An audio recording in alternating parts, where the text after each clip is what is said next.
Hi friends, welcome to Usha Fun Foods. ಇದು cheese. ಈ cheese ಆದರೂ ತಗೋಬಹುದು, ಮೊಜರೆಲ್ಲಾ ಚೀಸ್ ಆದ್ರೂ ತಗೋಬಹುದು. ನಾನು ಸ್ಲೈಸ್ ಚೀಸ್ ತಗೊಂಡಿದ್ದೀನಿ. ಇದು ಪನ್ನೀರ್. ಇದರಿಂದ ತಿರಾಮಿಸು ಮಾಡೋದನ್ನ ತೋರಿಸ್ತಾ ಇದ್ದೀನಿ. ಅದಕ್ಕೆ ಒಂದು ಮಿಕ್ಸಿ ಜಾರಿಗೆ ಸ್ವಲ್ಪ ಪನ್ನೀರನ್ನ ತಗೊಂಡಿದ್ದೀನಿ. ಇದೊಂದು 50-60 ಗ್ರಾಮ್ ಇರ್ಬೋದು ಫ್ರೆಂಡ್ಸ್. ಸ್ವಲ್ಪ ಮಾಡ್ತಾ ಇದ್ದೀನಿ. ಅದಕ್ಕೆ ಈ ಥರ ಪನ್ನೀರನ್ನು ಚೂರು ಮಾಡಿ ಹಾಕ್ಕೊಂಡಿದ್ದೀನಿ. ಈಗ ಈ ಚೀಸನ್ನು ಬಿಡಿಸಿ ಹಾಕ್ಕೋತೀನಿ.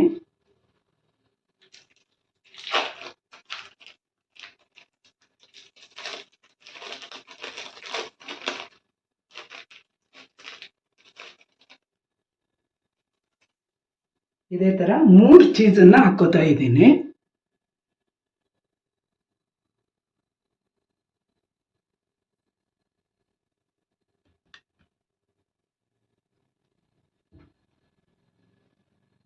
ಈಗ ಇದಕ್ಕೆ ಸ್ವಲ್ಪ ಹಾಲು ಮತ್ತು ಹಾಲಿನ ಕೆನೆಯನ್ನು ಹಾಕ್ಕೋತಾ ಇದ್ದೀನಿ.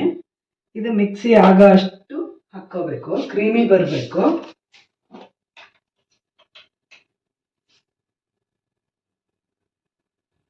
ಈಗ ಇದಕ್ಕೆ ಸ್ವಲ್ಪ ಸಕ್ಕರೆನ ಹಾಕ್ಕೊಂಡಿದ್ದೀನಿ. ಇದನ್ನ ಮಿಕ್ಸಿ ಮಾಡ್ಕೋತೀನಿ.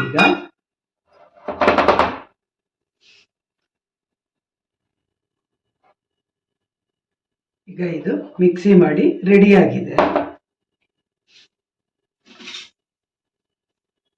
ಇದು ಈ ತರ ಕ್ರೀಮಿ ಸ್ಟ್ರಕ್ಚರ್ ಅಲ್ಲಿ ಇರಬೇಕು. ಈ ತರ ರೆಡಿ ಆಗಿದೆ. ಮತ್ತೆ ಕಾಫಿ ಡಿಕಾಕ್ಷನ್ ಅನ್ನ ಮಾಡ್ಕೊಂಡಿದ್ದೀನಿ ಫ್ರೆಂಡ್ಸ್. ಮಾಮೂಲಿ ಕಾಫಿನ ಕುದಿಸಿ ಇದನ್ನ ಸೋಸಿ ಇಟ್ಕೊಂಡಿದ್ದೀನಿ. ಈಗ ಇದು ಮಾಡೋದು ಹೆಂಗೆ ಅಂತ ನೋಡೋಣ. ಈ ತರದ್ದು 2 ಕಂಟೈನರ್ ತಗೊಂಡಿದ್ದೀನಿ.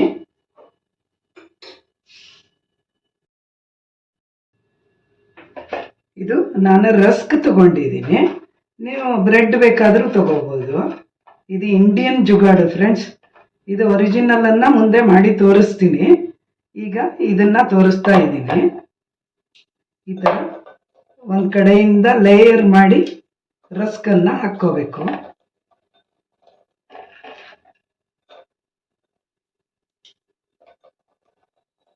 ಇದು ಸ್ಕ್ವೇರ್ ಕಂಟೈನರ್ ಇದ್ರೆ ಚೆನ್ನಾಗಾಗುತ್ತೆ.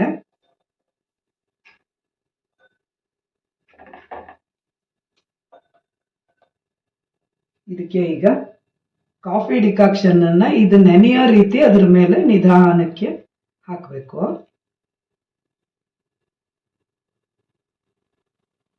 ಈ ರಸ್ಕ್ ಎಲ್ಲ ಒದ್ದೆ ಆಗ್ಬೇಕು ಚೆನ್ನಾಗಿ.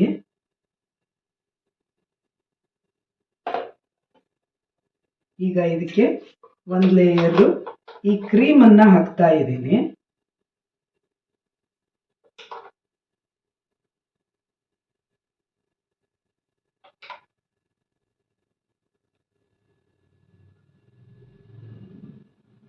ಇನ್ನೊಂದು ಸ್ವಲ್ಪ ತಿಕ್ಕಾಗಿದ್ರೆ ಚೆನ್ನಾಗಾಗುತ್ತೆ.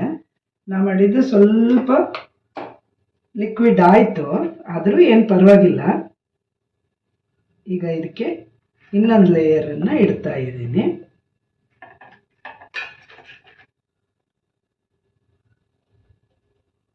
ಮತ್ತೆ ಇದಕ್ಕೆ ಕಾಫಿ ಡಿಕಾಕ್ಷನ್ನು ಅದು ನೆನೆಯೋ ರೀತಿ ಹಾಕಬೇಕು.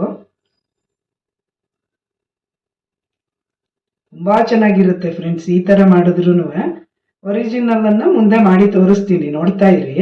ಇದು ಕೂಡ ಮಾಡ್ಕೋಬಹುದು. ಪನ್ನೀರು ಚೀಸು ಎಲ್ಲ ಇರುತ್ತೆ. ಹಾಲಿನ ಕೆನೆ ಜೊತೆ ಇದನ್ನ ಮಾಡಿ ಹಾಕೋಬೇಕು. ಈ ಥರ ಇನ್ನೊಂದು ಲೇಯರು ಈ ಕ್ರೀಮನ್ನು ಹಾಕ್ತಾ ಇದ್ದೀನಿ.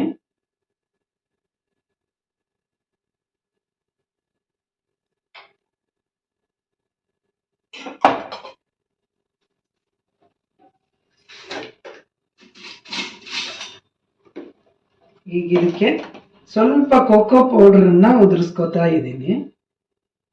ಇದಿರಲಿಲ್ಲ ಅಂದರೆ ಚಾಕ್ಲೇಟ್ ಹಾಕೋಬಹುದು. ಏನು ಇಲ್ಲ ಅಂದರೂ ಪರವಾಗಿಲ್ಲ, ಹಾಗೆ ಬಿಡ್ಬೋದು.